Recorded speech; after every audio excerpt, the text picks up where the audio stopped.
Estamos en una serie de Primera de Samuel, capítulo 24. Primera de Samuel, capítulo 24. Es el texto que voy a exponer el día de hoy. Primera de Samuel, capítulo 24. Voy a dar lectura y comenzamos con la exposición. Acompáñeme ahí con su mirada. Siga la lectura con su mirada, por favor. Cuando Saúl regresó de perseguir a los filisteos, le dieron aviso: David está en el desierto de Engadi. Entonces Saúl tomó de todo Israel 3,000 hombres escogidos y fue en busca de David y de sus hombres por los peñascos de las cabras monteses. Llegó a uno de los rediles de ovejas en el camino, donde había una cueva, y Saúl entró en ella para hacer sus necesidades. Y David y sus hombres estaban sentados en los rincones de la cueva. Y los hombres de David le dijeron: mira, este es el día que el Señor te habló. Voy a entregar a tu enemigo en tu mano y harás con él como bien te parezca. Entonces David se levantó y cortó a escondidas la orilla del manto de Saúl. Aconteció después de esto que la conciencia de David le remordía, porque había cortado la orilla del manto de Saúl. Y dijo a sus hombres: el Señor me guarde de hacer tal cosa contra mi rey, el ungido del Señor, de extender contra él mi mano, porque es el ungido del Señor. David contuvo a sus hombres con estas palabras y no les permitió que se levantaran contra Saúl. Y Saúl se levantó, salió de la cueva y siguió su camino. Después de esto, David se levantó, salió de la cueva y dio voces tras Saúl, diciendo: mi señor el rey. Y cuando Saúl miró hacia atrás, David inclinó su rostro a tierra y se postró.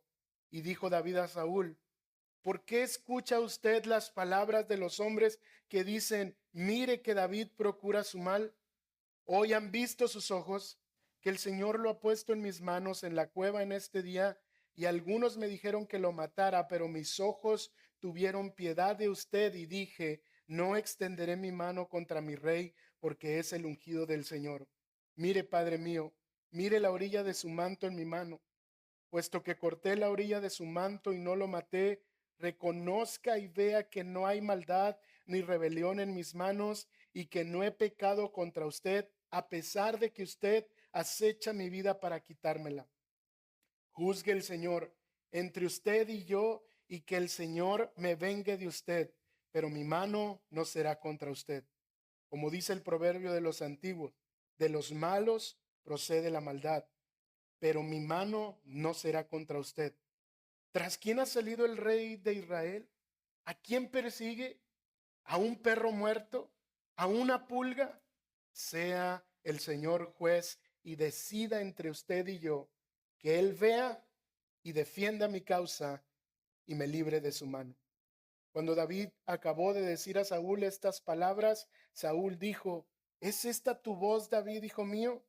Entonces Saúl alzó su voz y lloró y dijo a David: eres más justo que yo, porque tú me has tratado bien mientras que yo te he tratado con maldad. Tú has demostrado hoy que me has hecho bien, ya que el Señor me entregó tu mano y sin embargo no me diste muerte. Porque si un hombre halla a su enemigo, ¿lo dejará ir sano y salvo? Que el Señor, por tanto, te recompense con bien por lo que has hecho por mí hoy. Versículo 20. Mira, ahora sé que ciertamente serás rey y que el reino de Israel será establecido en tu mano. Ahora pues, júrame por el Señor que no cortarás mi descendencia después de mí y que no borrarás mi nombre de la casa de mi padre. David se lo juró a Saúl y Saúl se fue a su casa, pero David y sus hombres subieron al refugio. Permítanme orar, hermanos.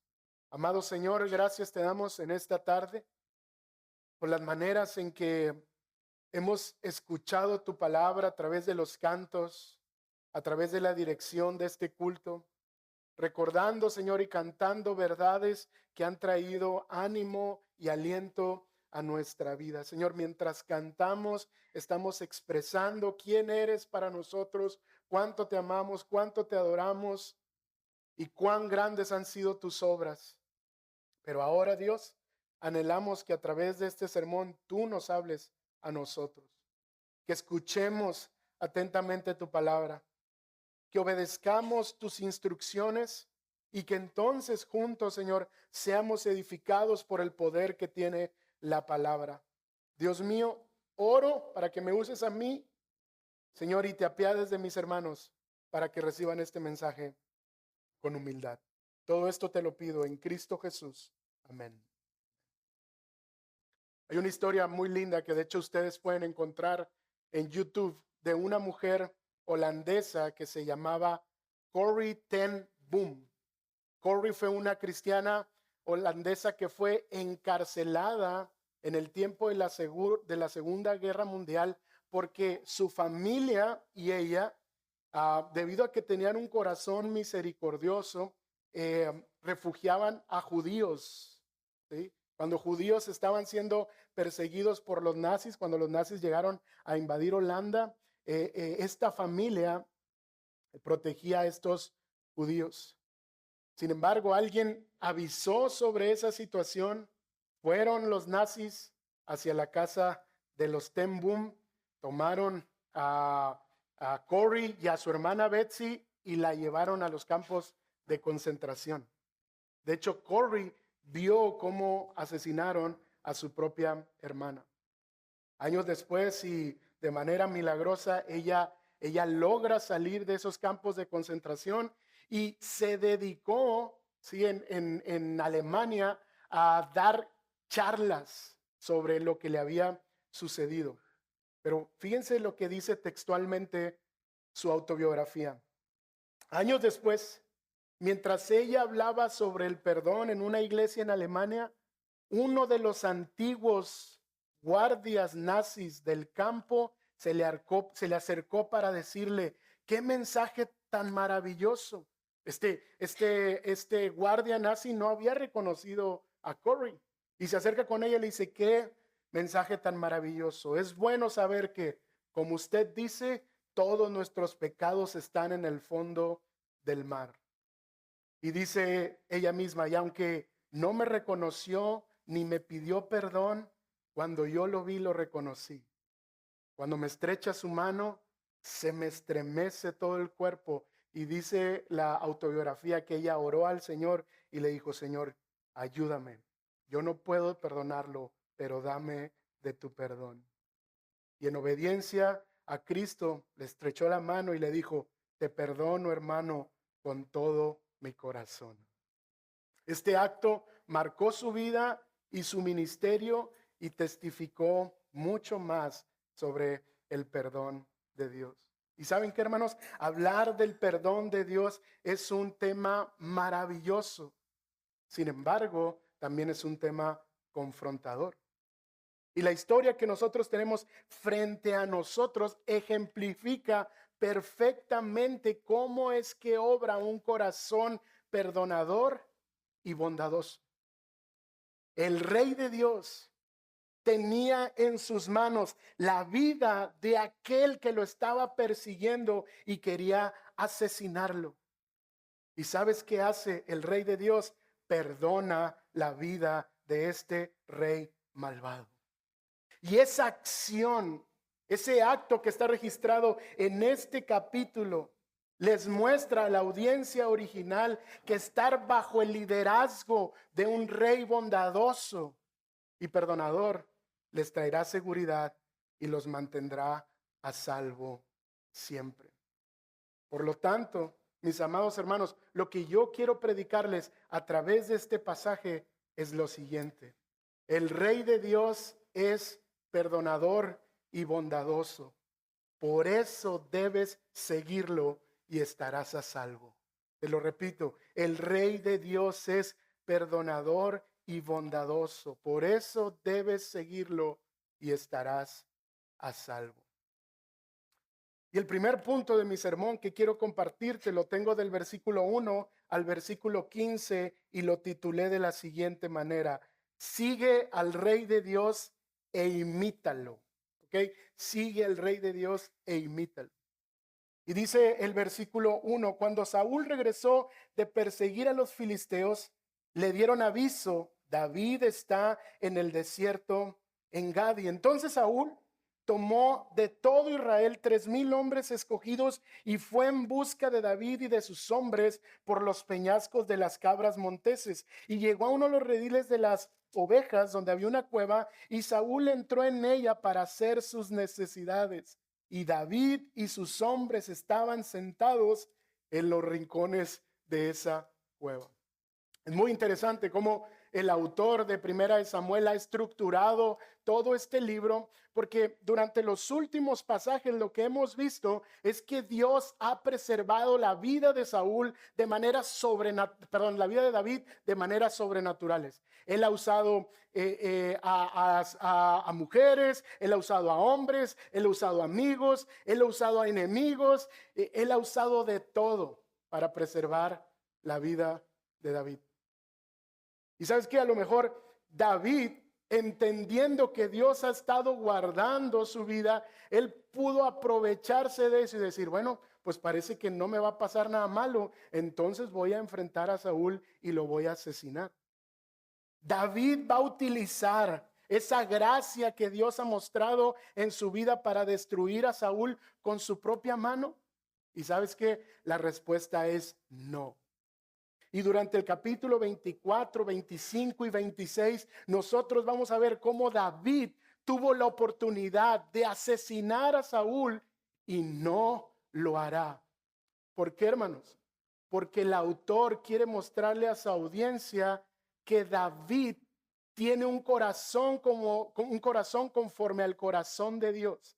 Y este corazón es un corazón piadoso, bondadoso y perdonador. Es un corazón que toma en serio lo siguiente: la venganza le pertenece ¿a quién? Al Señor.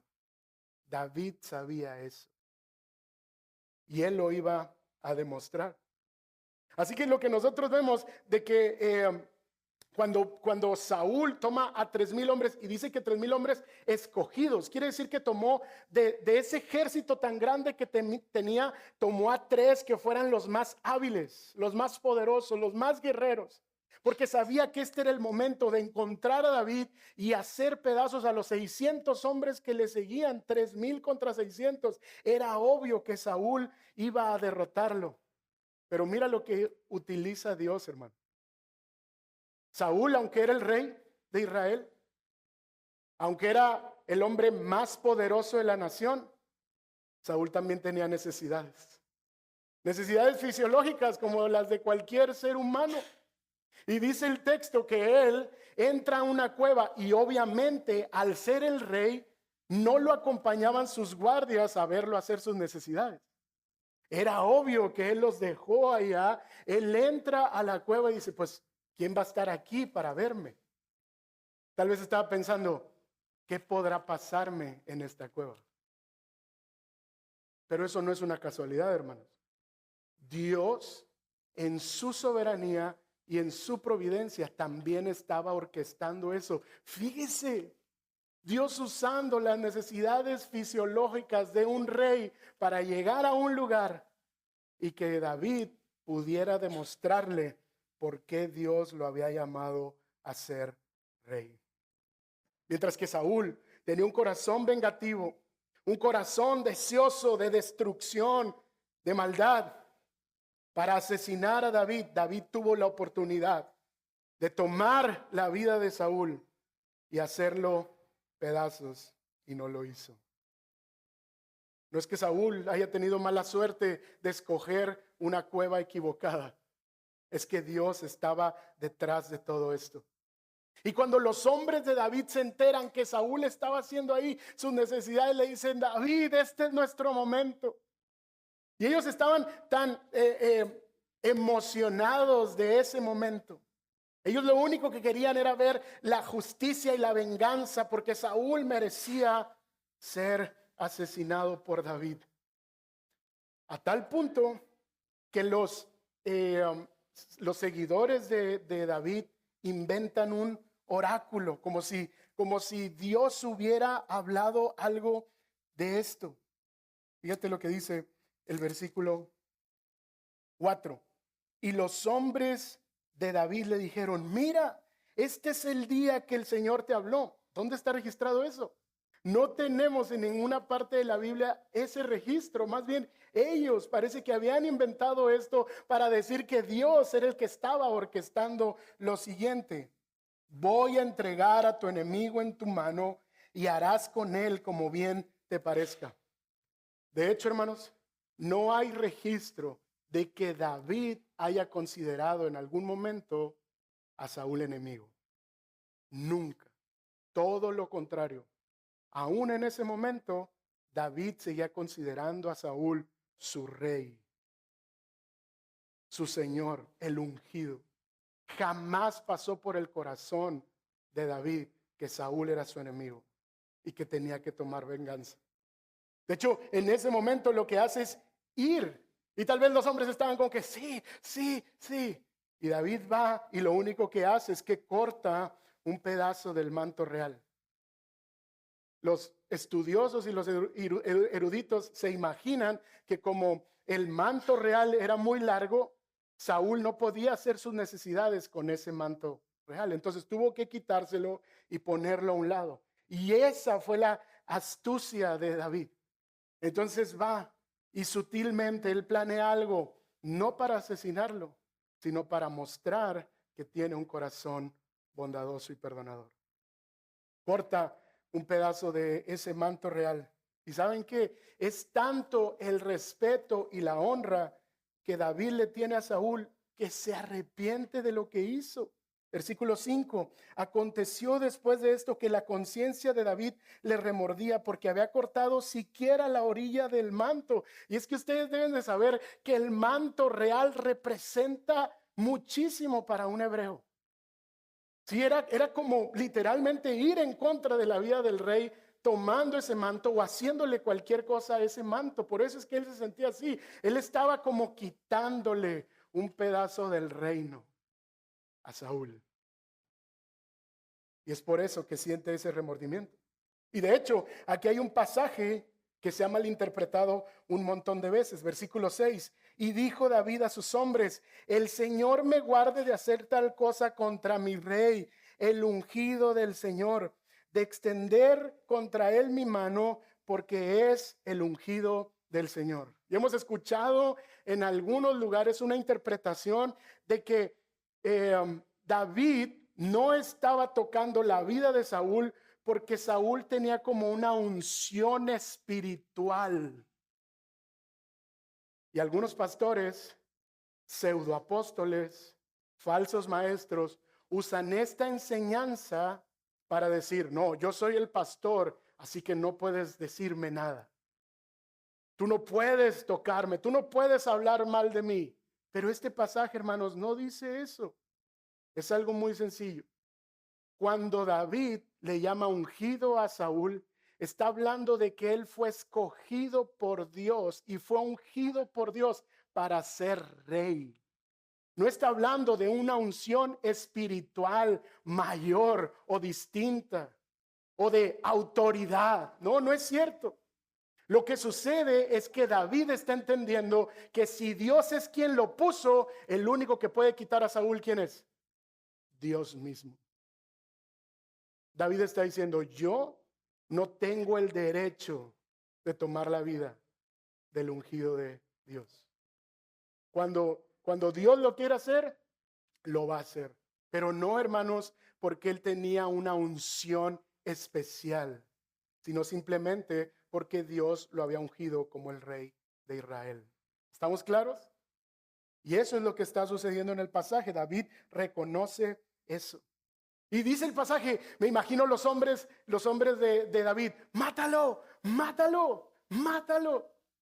Y entonces dice el texto que David tuvo que contener a los hombres. No sé si él se puso así y les dijo: cálmense, nadie va a matar al rey. Nadie va a matar a Saúl.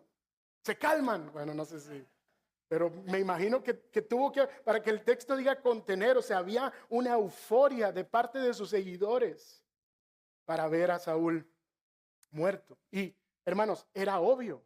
Recuerden que los seguidores de David estaban amargados de espíritu. Y seguramente esta amargura sí les provocaba esta sed de venganza.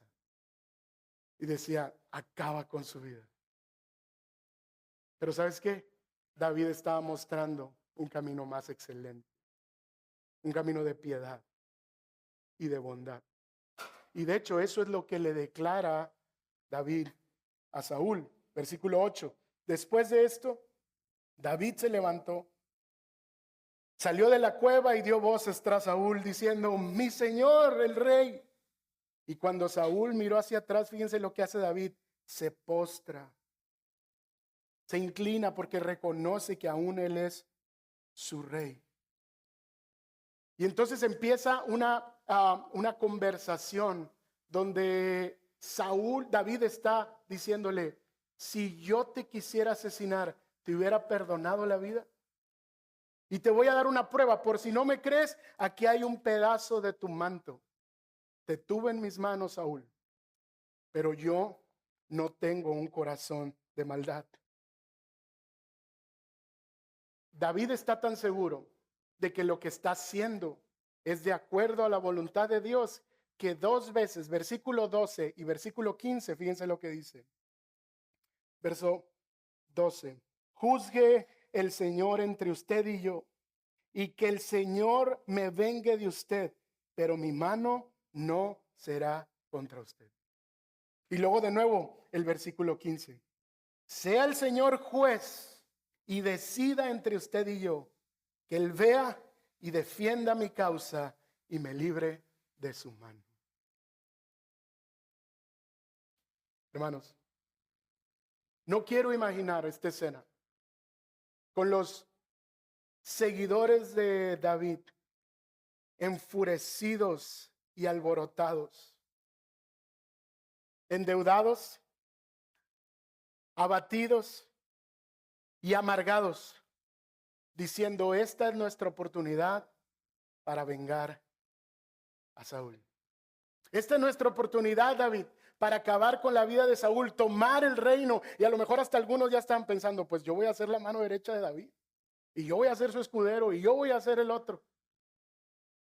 Ellos ya tenían en mente cómo hubiese sido que David ejecutara justicia por su propia mano. Pero hermanos, recuerden que el autor nos quiere mostrar que David tiene un corazón conforme al Señor. Y este corazón es un corazón perdonador. Cualquier cosa que se dijera sobre David no tenía comparación con el respaldo de sus acciones. Él estaba mostrando a la luz de toda esta audiencia que tenía en sus manos este libro, que había una razón de por qué Dios lo había escogido. Él no solo no quiso acabar con la vida de Saúl, hermanos, él se arrepintió incluso de haber cortado de su manto, pues entendía la gravedad de ello. Y sus seguidores, acábalo, acábalo. Cuando estaba escribiendo el sermón, recordé que en la secundaria, nosotros estábamos en segundo de secundaria y en tercero de secundaria estaba Raúl. Raúl era muy famoso porque es ese clásico muchacho que todos tienen 15 años y él tenía como 17, ¿sí? Y entonces Raúl era el más agresivo de la secundaria. Y en algún momento le había hecho bullying a alguien, lo había molestado.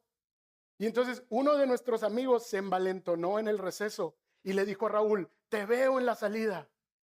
Y todo, órale.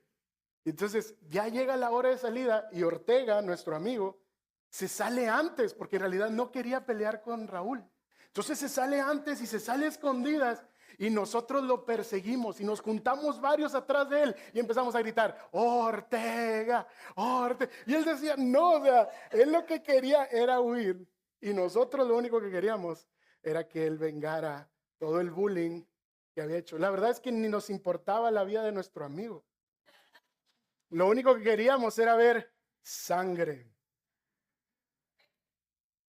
Lo único que queríamos es que alguien hiciera justicia por nosotros. ¿Y saben qué, hermanos?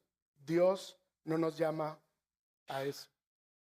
Aunque hay una justicia terrenal de la cual nosotros somos responsables, hay una justicia que le pertenece al Señor y nosotros debemos de confiar que Él ejecutará esa justicia en su momento y en sus formas. Así que quiero preguntarte algo. Ante la actitud de los seguidores de David y la de David, ¿dónde está tu corazón?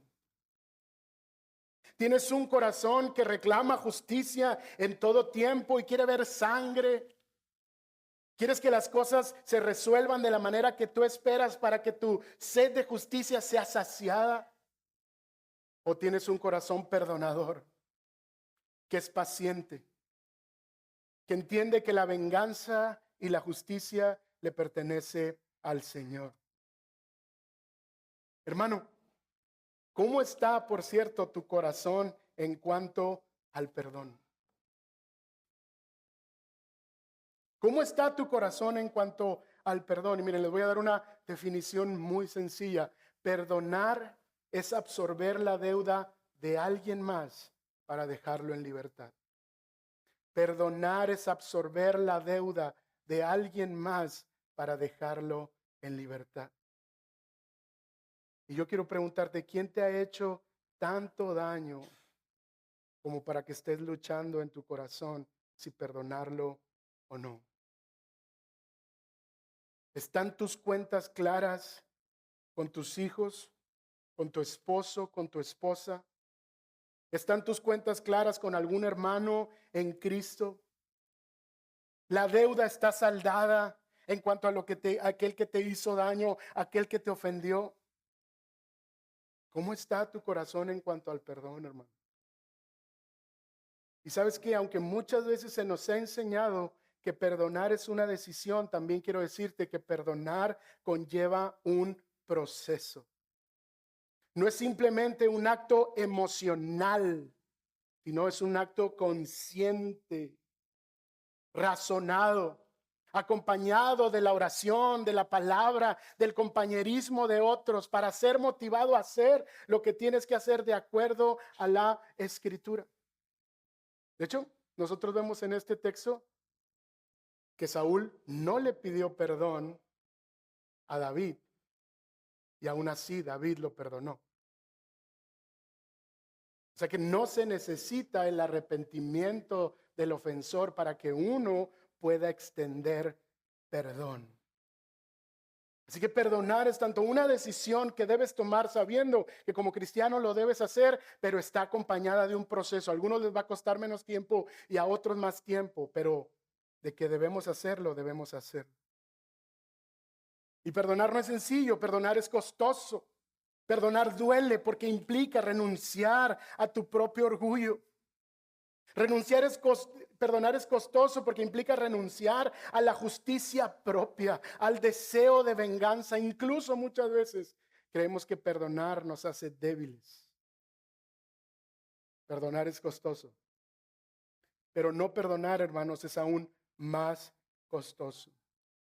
No perdonar lleva a la amargura. No perdonar lleva a tomar decisiones de las que te puedes arrepentir el resto de tu vida. Así que, hermano, ¿cómo está tu vida en cuanto a extender perdón hacia otros? Pero sabes, el verdadero perdón es posible no por tu fuerza de voluntad. El verdadero perdón es posible no por tu convencimiento de un coaching cristiano o de tu psicólogo o consejero. El perdón es posible gracias a la cruz de Jesucristo. El perdón es posible porque quien nos motiva, quien nos inspira, no es David y su corazón perdonador. Quien nos motiva, quien nos inspira y quien nos ayuda es el verdadero Rey Jesucristo. Imagínate el ejército de David, enojados, pensando que tal vez su líder era débil, que le faltaba carácter, pero todo lo contrario, hermanos. David estaba mostrando que hay un camino más hermoso. Es un camino de bondad y de piedad.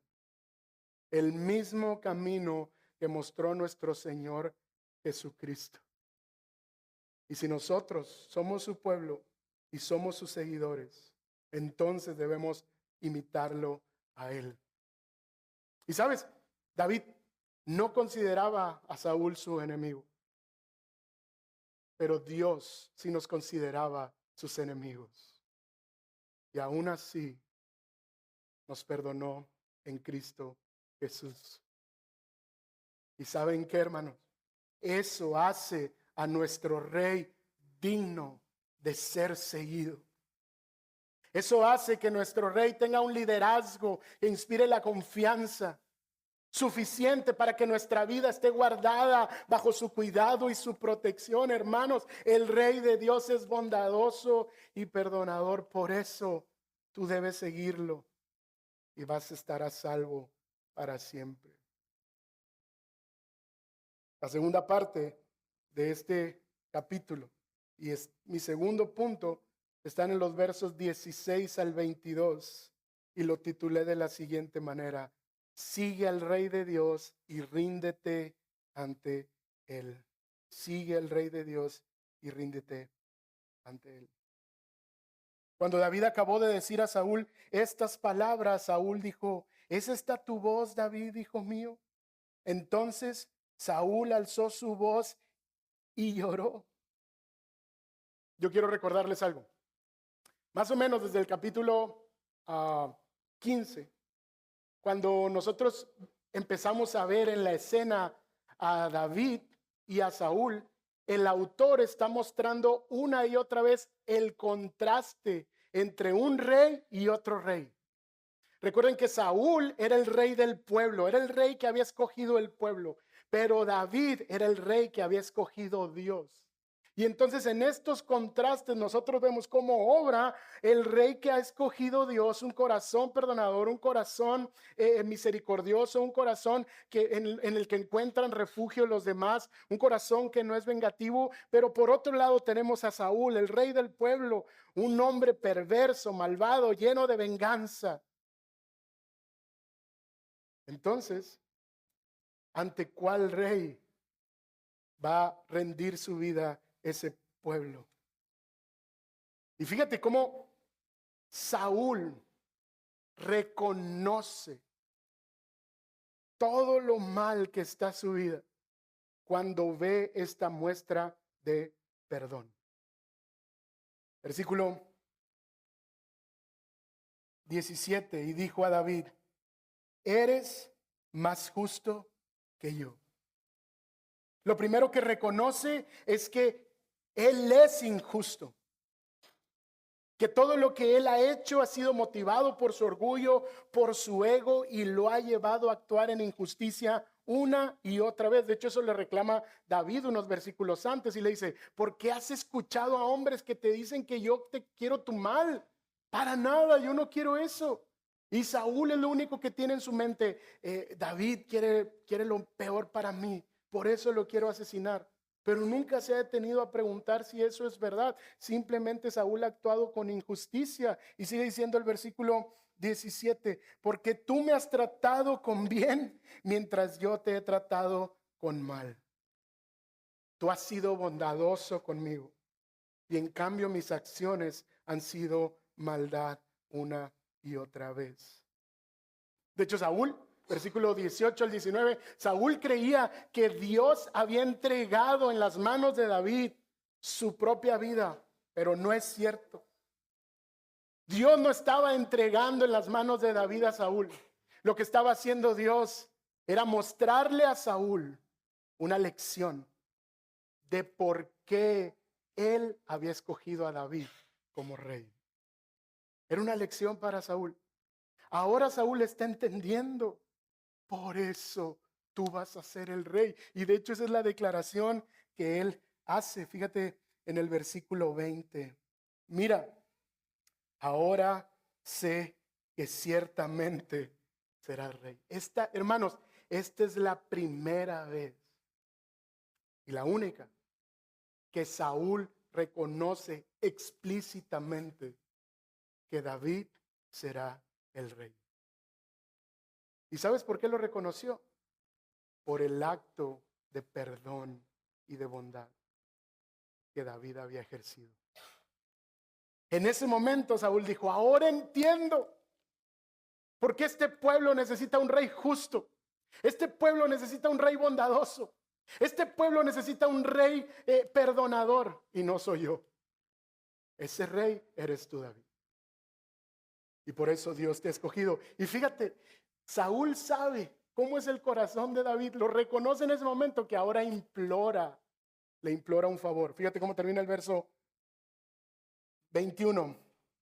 Ahora pues, júrame por el Señor que no cortarás mi descendencia después de mí y que no borrarás mi nombre de la casa de mi padre. Saúl, humillado ante la acción de David, ahora le pide un favor y le dice: apiádate de mí y de mi casa, por favor. La historia termina, Saúl se va a su casa y David, sabiendo quién era Saúl, él no se regresa bien contento. No, ya no va a pasar nada. No, ¿qué dice el pasaje? No, vamos a escondernos, porque mañana este rey va a volver a buscarnos y va a querer asesinarnos. Entonces David sigue refugiado junto con sus hombres. Iglesia, yo quiero que mediten en esta escena. Por fin Saúl tiene de frente a David. Lo que tanto había anhelado en los capítulos anteriores, lo que tanto había perseguido, encontrarse con su enemigo, porque Saúl sí lo consideraba su enemigo. Lo tenía en sus manos, listo para asesinarlo, pero ¿saben qué? En lugar de tener toda su fuerza, todas sus armas y 3,000 hombres para asesinarlo, lo único que tenía era vergüenza, porque David lo perdonó. En lugar de tener un corazón enfurecido, estaba humillado ante la bondad del rey conforme al corazón de Dios. Hermanos, esta escena es una muestra muy clara de lo que produce el perdón en el corazón de aquellos que lo reciben sin merecerlo. Porque no solo se trata de dar perdón, también estamos en la dinámica de que nosotros muchas veces somos los ofensores, somos los que hacemos daño, somos los que lastimamos. ¿Y qué siente nuestra vida? ¿Cuáles son las emociones que nos invaden cuando alguien nos extiende perdón, hermano? Cuando tú eres el agresor, cuando tú tuviste la culpa. ¿Qué produce en tu vida Dios cuando alguien más te perdona? Bueno, yo veo aquí algunas cosas y a lo mejor concluyes conmigo lo mismo. Primero, se siente humillación por haber fallado. Después, se siente vergüenza, porque dices: sí, la verdad es que fallé, perdóname. Sí, te lastimé, perdóname. No merezco que me perdones, pero gracias por extenderme perdón. Y de hecho, ese es el último sentimiento, un sentimiento de agradecimiento. Gracias. Gracias por perdonarme a pesar de que yo soy el culpable. Y de hecho, esa enseñanza Jesús la da en el Evangelio de Lucas, capítulo 40 y 42. No vayas, yo te cuento. Jesús está dando una enseñanza sobre el perdón. Y él le pregunta a Simón: Simón, ¿quién va a responder con mayor agradecimiento y con mayor amor? ¿Al que se le perdonó mucho o al que se le perdonó poco? Y le dice Simón: al que se le perdonó mucho. Y le dice: bien has dicho. Porque al que mucho se le perdona, hermanos, mucho ama. Esa es la respuesta de un corazón que recibe el perdón.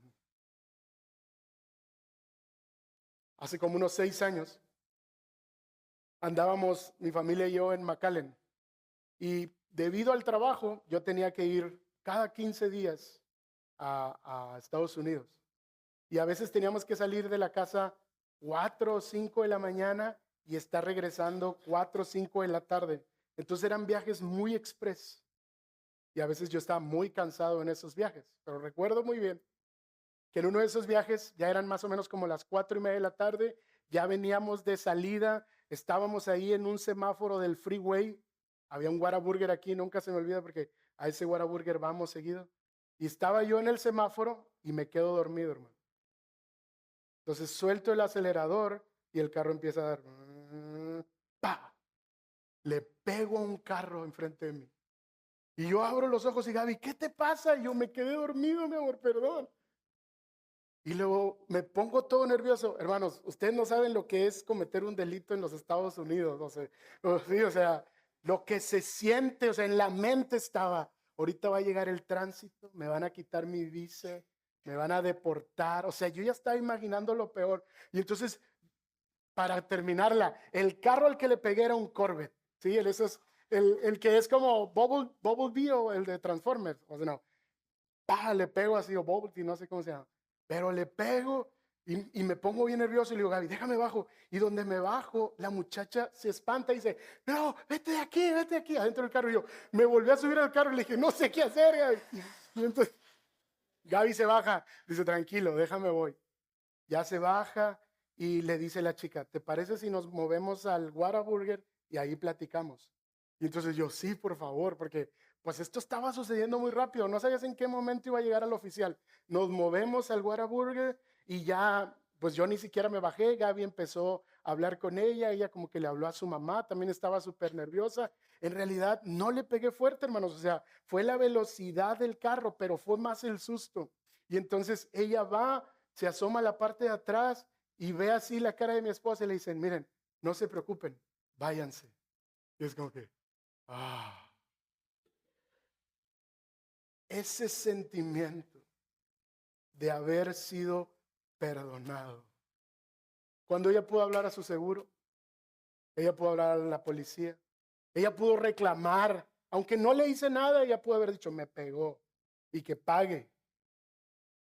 Hermanos, y aunque esa es una ilustración muy burda, esto es lo que hizo Dios por nosotros por medio de la persona de Cristo. Por medio del Evangelio, Jesús nos recuerda que somos pecadores, que hemos fallado contra Dios y nuestro prójimo y que somos más malos e injustos de lo que nosotros nos imaginamos. Hermanos, por medio de su bondad, Jesús no nos deja ahí, sino que no solo nos hace ver nuestra maldad y nuestro pecado, sino que nos ofrece una respuesta a esa maldad y a esa injusticia. Hermanos, por medio de su amor, Jesús nos extiende su perdón y no nos queda nada más que reconocer que necesitamos de su gracia. Así que, hermanos, si tú has experimentado el perdón del Rey bondadoso, de Jesucristo nuestro Señor, entonces ríndete a Él. Humíllate a Él, reconoce que Él es el Rey de tu vida. Lo mismo que hizo Saúl de reconocer a David como el rey, pidiéndole misericordia para su descendencia. Hermano, es lo mismo que tú debes ser ante el verdadero rey, que es Cristo Jesús. Rinde tu vida entera a Cristo. Rinde a Él tus sueños, rinde a Él tus anhelos, rinde a Él todo lo que eres, porque has recibido el perdón de Dios en Cristo Jesús. El Rey de Dios te ha perdonado. Amigo, pero si tú estás aquí y aún no has recibido el perdón de Dios en Cristo, déjame te digo algo, tú tienes una deuda impagable. No hay nada que puedas hacer para saldar la deuda que tienes con Dios, porque lo has ofendido a Él y has ofendido a su creación. Amigo, si tú aún no recibes el perdón de Cristo, recuerda que tienes un corazón perverso, que has pecado de palabra, de obra, de pensamiento, y que la ira de Dios está sobre ti. Pero ¿sabes? Jesucristo entregó su vida para que todo aquel que ponga su fe en Él y lo reconozca como el Rey de su vida, alcance perdón y salvación. Así que ven a Cristo, reconoce tu maldad y toma de su gracia perdonadora durante esta tarde. Hermanos, el Rey de Dios es perdonador y es bondadoso. Por eso debes rendirte a Él para estar a salvo en sus manos para siempre. Y concluyo con esto, hermano. David demostró un corazón bondadoso y perdonador en muchas ocasiones, pero si seguimos leyendo sobre la vida de David, él también falló demasiadas veces. ¿Saben por qué? Porque David no es el rey que nuestra vida necesita. Nosotros necesitamos a un mejor rey. Nosotros necesitamos a un rey que no ofrezca perdón de vez en cuando, sino que ofrezca un perdón perfecto y eterno para todos aquellos que confían en él. Hermanos, de hecho, Jesucristo, hasta el último suspiro de sus días, tuvo un corazón bondadoso y perdonador. ¿Y sabes qué? En lugar de pedir venganza y juicio mientras lo crucificaban, mientras se burlaban de él, mientras había sido golpeado, abandonado y traicionado por sus amigos, antes de expirar, él pidió lo siguiente: Padre, perdónalos, porque no saben lo que hacen. Ese es el Rey, hermanos, al que tú y yo seguimos y servimos, y en él estaremos a salvo. Termino este sermón con una cita de Jonathan Edwards. En su sermón de la excelencia de Cristo dijo lo siguiente: el perdón de Dios en Cristo es tan grande que sobrepasa todo entendimiento humano. Él perdona no solo al que se ha desviado ligeramente, sino al que se ha revelado abiertamente. Cristo recibe al traidor y lo hace hijo. Cristo limpia al enemigo y lo hace amigo. Tal es la gloria del Evangelio, que el Dios ofendido busca y reconcilia al ofensor, no por mérito alguno, sino por su pura gracia manifestada en el Cordero inmolado. Hermanos, iglesia, el Rey de Dios es perdonador y bondadoso. Por eso tú debes seguirlo y estarás a salvo. Oremos.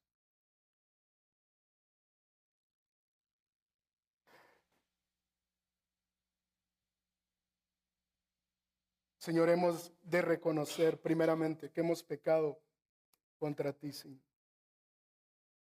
Hemos de reconocer que aún tenemos un corazón duro y que aún en nuestro corazón albergamos amargura en contra de hermanos, amigos, familiares. Hemos sido lastimados por nuestros padres y nos cuesta perdonarlos. Hemos sido lastimados por nuestro cónyuge y nos cuesta perdonarlos. Hemos sido lastimados por nuestros hijos y nos cuesta perdonarlos. Hemos sido ofendidos y lastimados por algún hermano en nuestra iglesia y nos cuesta perdonarlos. Señor, hoy queremos seguir tu ejemplo y queremos tomar de la gracia de ese corazón bondadoso y perdonador. Señor, porque nosotros hemos recibido perdón de una deuda impagable en Cristo Jesús. Por lo tanto, no tenemos excusa para tomar acción. Así que ayúdanos en tu gracia a seguir a nuestro Rey, tomar de su ejemplo, reconociendo que si hemos sido perdonados por Él, estaremos a salvo para siempre. No en una cueva, Señor, sino bajo la sombra de tus alas. Gracias te damos en Cristo Jesús. Amén.